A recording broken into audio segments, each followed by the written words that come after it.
Tēnā rā tātou katoa. Tēnā te mihi atu kia koutou.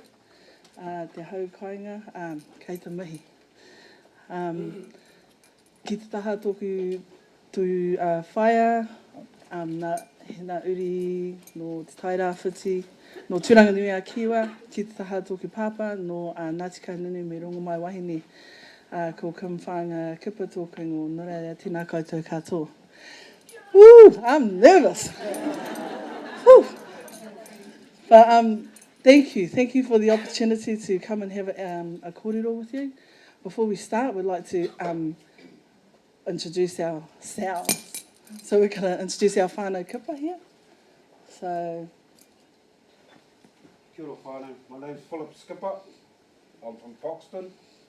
I'll tell you a bit about myself later on. Thank you. Kia ora, I'm Gillian Skipper, and I'm from Palmerston. Tēnā koutou, ko meri Kipa toku ingoa no te awa hau Foxton. Ngāti raukawa me rangi tāne. Kia ora. kia ora. Now, what we'd like to share with you is our wonderful whānau journey that we've been on, and it's actually been this year. Although for some of us, like my tāne, Manny and I, have been on another type of journey for the last 20 years in regards to alcohol, drugs and violence. This journey has been new because this has been around with our whānau toto. And it's been an awesome journey. So this year we engaged with the whānau ora and with the wī, and we had the privilege of hosting and having 3 whānau wānanga. And what we decided to do was actually utilise the path process. And the path process is something that's been introduced to us from Katarana Pipi. So, to all of you who know about the path process, chirp. To those of you who don't, well, we're going to give you a little quick snapshot on what it was for us in our journey. So, can we have our... Please. So what actually happened was, well, we had 8 of our whānau toto come together and we held a wānanga. Now, one of the things that we felt that was really important to us, and something that we had actually never done before, this path here is a collective path that was done with the 8 of us. So at our wānanga, what actually happened was we had the opportunity as each individual whānau to do planning, but also what was done was we done a collective whānau path. And this is just an example of what that actually looked like for us. Now, a path process stands for Planning Alternative Tomorrows with Hope. Yeah? And is, for our understanding anyway, it was a framework, a model that's actually come over, Katarana has actually brought over. So for us, we've been really privileged to be able to utilise this process because it's been amazing. Quite revolutionary, actually, as far as we're concerned. So the whole kaupapa and the whole purpose around this is about whānau being able to dream. So it starts with the name, because the name is about the focus. And for our whānau, specifically our amazing whānau Kipa, the only time we had focus was when there's alcohol or something at the other end of it. So for us, this was a special, unique opportunity to try something different. So when we got together and we had our wānanga, initially we started this process. So I'm going to give you a quick brief on how this process works. So it's about developing the name. So what is it that who is it for, and what are we actually going to be doing? So for us, this collective one, it was about our whānau ora path collectively. So like I was saying, each of the 8 whānau got to do their own path, and then we done a collective one. The whole purpose around that was having a look at how we could build our own capacity as a whānau. And then after we've done our name, developed our name, we went to the end there, and the end is about the moimoia, our dream. Our dream as a whānau. And for a lot of our whānau, they didn't know what that looked like. Or they were thinking, dream, okay, we know how to hallucinate. Lots of fabricators. But in fact, in regards to actually dreaming, it was like, oh, okay. So this was new for a lot of our whānau in regards to, and I think a big part of it was actually allowing ourselves or giving ourselves permission to dream. You know, and actually moving from that block that we've been sitting in where we've been told, you know, you do it this way. So this here was no blocks or barriers in the way, it was just do it. It was amazing, the transformation that we saw with our whānau within periods of like 24 hours. Whānau were like, whoa, we can do this. You know, so all of the whānau got to develop and create their own moemoeā. But we came back and we looked at collectively, okay, how can we help tautoko each other? Because the reality is we go back out there and a lot of them said, oh, I don't like services, they've been shit. So, you know, it was that whole thing about they haven't helped me. So it's like, okay, so how can we build our own capacity? So this was part of how we created and done this collective path. Now, it was little things for our 8 whānau to look at, like, and, you know, for some it might be not seen as very big things, but for our whānau it was huge. So, you know, and what's wonderful about this process is that you use graphics. So all our whānau that couldn't read, that couldn't write, it wasn't an issue. It was just be, it was dream, and contribute. So the graphics are used as part of the dreaming process.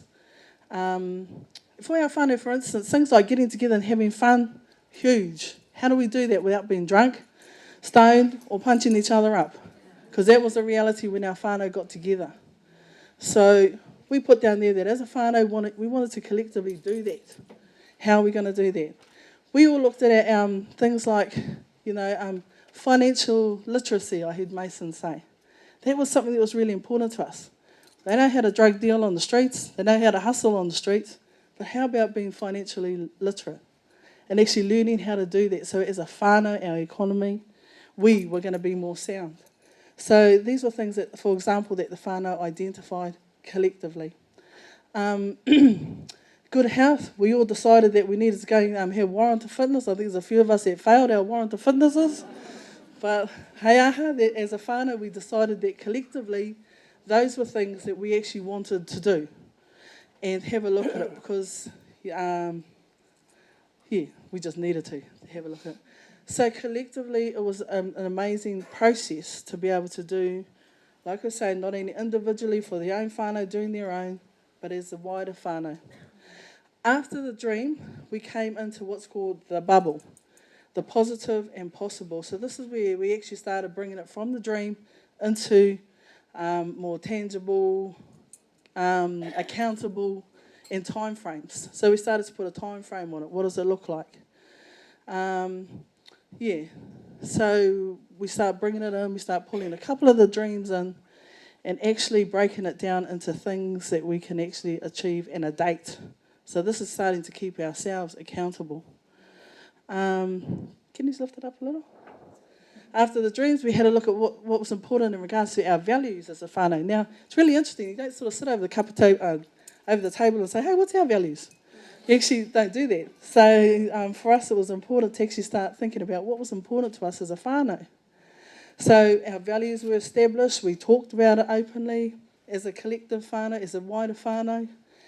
And also, as individual whānaus, they got to go away and discuss amongst themselves what's important to us, what drives us, what keeps us going. After our values, we had a snapshot at where things were now. It's coming back into this. A reality check, warranted fitness, failing warranted fitness.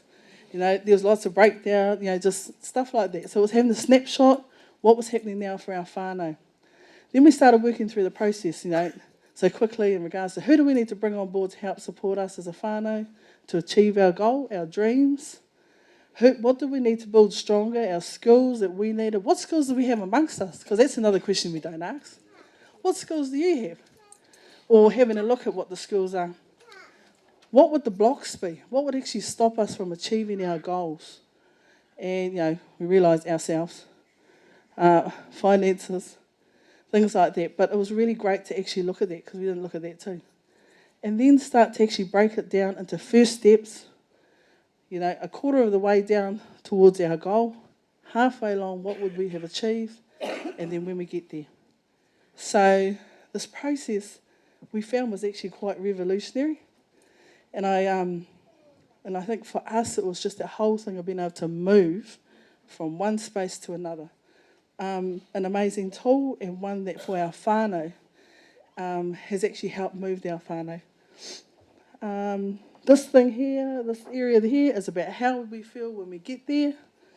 Oosh, don't know if there's a feeling, but it's a feeling for us. Awesome, stunning, mauri ora. So this process was just amazing. We've done it over 3 wānanga. The whanaungatanga and the things like that occurred, and like we said, for whānau that's been huge in regards to alcohol, drug addiction, violence. Doing this process was absolutely amazing. And to this day, it's a process that we still use. So when the goals are achieved, we start dreaming again. And what we've actually seen happening, although it hasn't been all sweet and curly, I tell you, there's been the challenges along the way. We have something to come back to. On here, we've actually got all our whānau who signed their names on like a contract. So we said, hey, babe, you signed this contract, you better come and help, like. So, yeah, that's been really great as well, is having whānau committing to this whole process. It's accountable, we've got achievable milestones and goals, and these are all set, driven and initiated from whānau. So when we look at building our own capacity, and actually without being rude, there's actually no service provider input in there at all. It's actually our whānau. So the whole purpose around this for us is about finding our own strengths. And this tool is a way that we actually found that we can do that. So when the goals are achieved, it's about coming back. So what has been amazing, I suppose, for our whānau, especially within the Foxton area where there actually hasn't been a good reputation of our whānau name, is being able to go back to our marae and have work bees, being able to take our kids back, being able to link into the wider community, alcohol and drug free. So, it's been all part of this thing that's actually initiated. We don't just have to go back for tangis. It's about whānau becoming active and into their own healing process. For us, whānau ora is a way of being in our world. So, I'm going to hand it over to Phil now, because I know that he's wanting to talk. So we'll hand it over. I've been asked to come here and ever so nicely to speak on my whānau's behalf.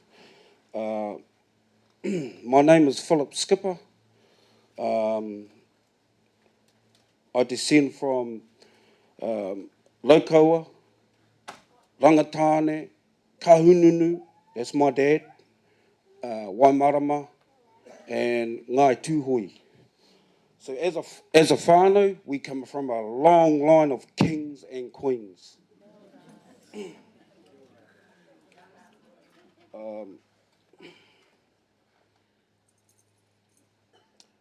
Before I start, I just want to quote from a wise man and a dear friend of mine, Dr. Martin Luther King. Today I have a dream. Before whānau ora, before whānau ora,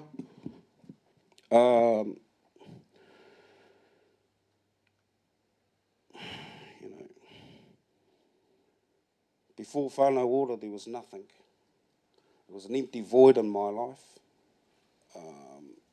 full of violence, alcohol, more violence, jail, violence, more alcohol, and, the people in my life that loved me, I hurt so much.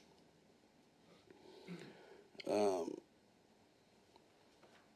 walked my life blinded,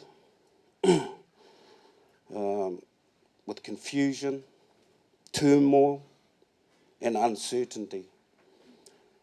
And dreams weren't an option.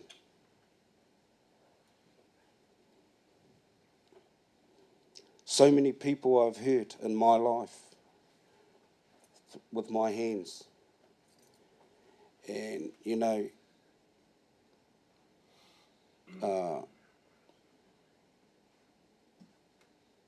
I'll go back to whānau ora. You know, whānau ora, to me, means 3 words: peace and harmony. From here, from your heart. Peace and harmony, which a lot of our whānau don't have, you know. A lot of our whānau are still going through our turmoils.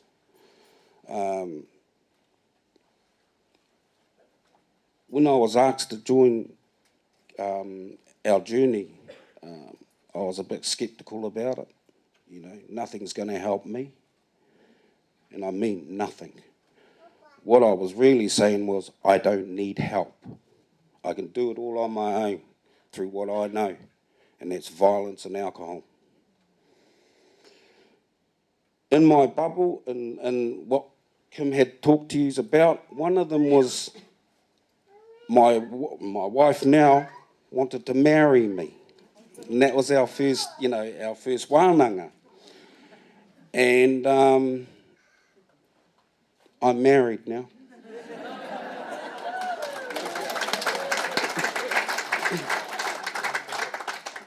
I've let a big part of my life go. My alcohol, I've let that go. 10-ish odd months now. The violence, the going to court, the sitting in the dock, you know, that's not life to me. My journey today is what Kim spoke of. I'm proud of standing here before you all and speaking of my life.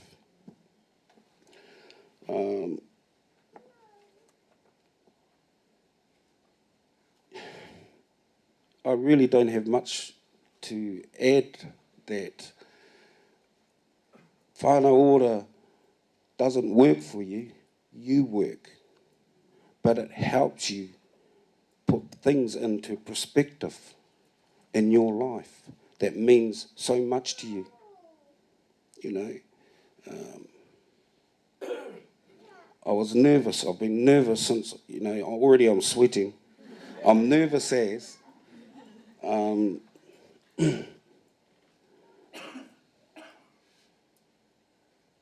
It's an honour just standing here before contemporaries like yourselves. You know, it's an honour for me to be allowed to, you know, to speak for my whānau. We don't get the opportunity to speak openly and heartedly. My grandparents would be proud. But that's all I have to say. Thank you so much. I'm not going to say too much. One is, I guess, a question that was asked to me going back a few days was, what's whānau ora mean for me? So, and being able to follow after my nephew, which I feel so warm, having been present with him today in whānau.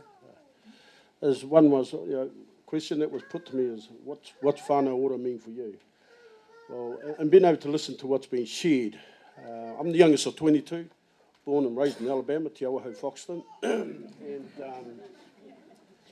you know, I look at the experiences from where I was, where I'm at, and where I'm going to.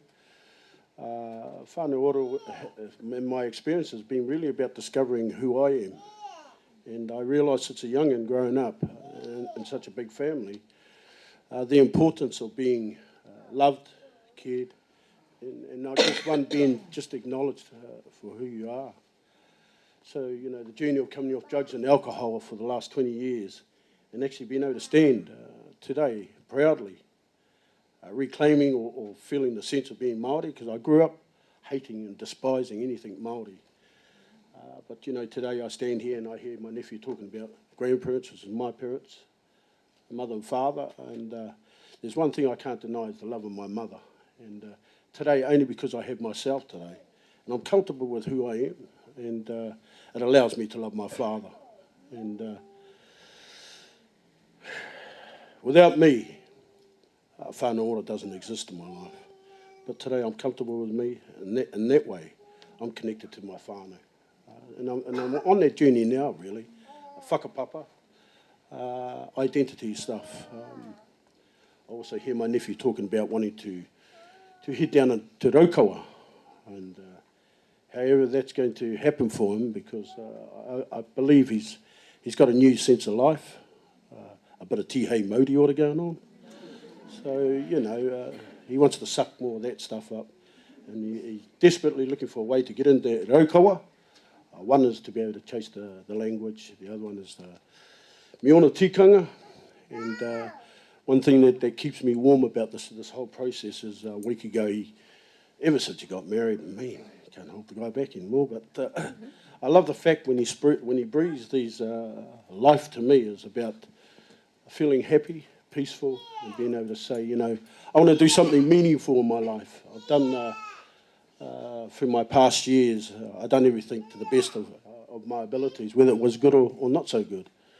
But being able to hear that he wants to go down to Raukawa and spend a period of time down there, whether it's 5 years, 10 years, that's what I'm mindful about, and him having to feel who he is as a person, and being able to come home. And I believe today, you know, my children wait for me, only because my eldest ones received an attitude, and I guess when they turned 13, 14, that's what I was facing. It was my own kids giving me an attitude.